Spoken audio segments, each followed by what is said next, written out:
জামদানির মতো ঐতিহ্যবাহী শাড়িকে ফিউশন করে অভিনেত্রী জয়া আহসান যেমন প্রশংসিত হয়েছেন, তেমনই সামলাতে হচ্ছে নিন্দার ঝড়ও। পাল্লা আপাতত কোন দিকে ভারী সেটা মাপতে আরও সময় লাগবে, তবে চূড়ান্ত সিদ্ধান্তের জন্য অপেক্ষা করতে হবে ইতিহাসের জন্য। তার আগে জেনে নেওয়া যাক জামদানি নিয়ে জয়া আহসানের এই ফিউশনের পেছনের গল্প। প্রশ্ন থাকবে চলমান সমালোচনা প্রসঙ্গেও। জয়া মনে করেন বাংলাদেশের জামদানি নিয়ে যত বেশি ফিউশন হবে ততই বিশ্বে এর চাহিদা বাড়বে। আর চলমান সমালোচনাকে তিনি গায়েই মাখছেন না, বরং ভবিষ্যতে জামদানি নিয়ে আরো বেশি বেশি ফিউশন করার প্রত্যয় ব্যক্ত করেছেন। একটি অনুষ্ঠানে জামদানি শাড়ি বিশেষ ঢঙে পরে তাক লাগিয়ে দিয়েছেন এই গুণী অভিনেত্রী। সেখানে ভেসেছেন প্রশংসার বন্যায়। জয়া নিজেই জানিয়েছেন সেদিন কতটা প্রশংসা করেছেন সবাই। কিন্তু জামদানি শাড়ি দিয়ে এমন ফিউশন পরিকল্পনা মাথায় এলো কখন, কিভাবে? অকপট অভিনেত্রী।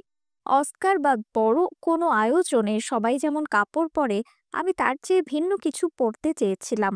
অভিনেত্রী জানিয়েছিল তিনি ইচ্ছে করেই এমন ফিউশন বেছে নিয়েছেন। জয়ার জামদানি ফিউশন যেমন অনেক প্রশংসা পেয়েছে, দেখা গেছে এর বিপরীত চিত্র।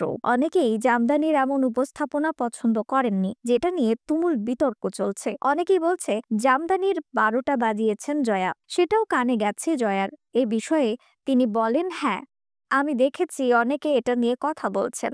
আমরা আমাদের ঐতিহ্যবাহী খাবার যদি ফিউশন করে খেতে পারি, যেমন পিঠা বা মাছ তো আমরা ফিউশন করে খাই, তাহলে আমাদের দেশের কস্টিউম কেন ফিউশন করে পরতে পারবো না? কেউ তো দাসখত দেয়নি যে জামদানি এভাবে পরা যাবে না, ওভাবে পরা যাবে না। জামদানি যদি স্কার্ট হয়, জ্যাকেট হয়, তাহলে এভাবে পরলে সমস্যা কোথায়? আমরা যত ফিউশন করব তত বাইরের দেশের কাছে উপস্থাপন করতে পারবো, এটার চাহিদা অনেক বেড়ে যাবে। এসব ভেবেই আমি জামদানির এই ফিউশন করেছি বলা দরকার। ফিল্মফেয়ার ওটিটি অ্যাওয়ার্ড 2024 আসরে সঞ্চালক যখন জয়াকে মঞ্চে ডাকছিলেন, বলছিলেন ফাইন অ্যাক্ট্রেস অব বেঙ্গল, তখন দর্শক সারিতে ছিলেন কারিনা কাপুর, অভিষেক বচ্চন, বিজয় শর্মা, মনীষা কৈরালা, সোনাক্ষী সিনহা সহ অনেকেই। আপাতত মুক্তির অপেক্ষায় আছে জয়া আহসান অভিনীত টলিউডের সাইকোলজিক্যাল ড্রামা ওসিডি। অভিনয়ের পাশাপাশি জয়া নিজেই প্রযোজনা করেছেন ছবিটি। এছাড়াও মুক্তির মিছিলে আছে পুতুল নাচের রীতিকথা, কালান্তর,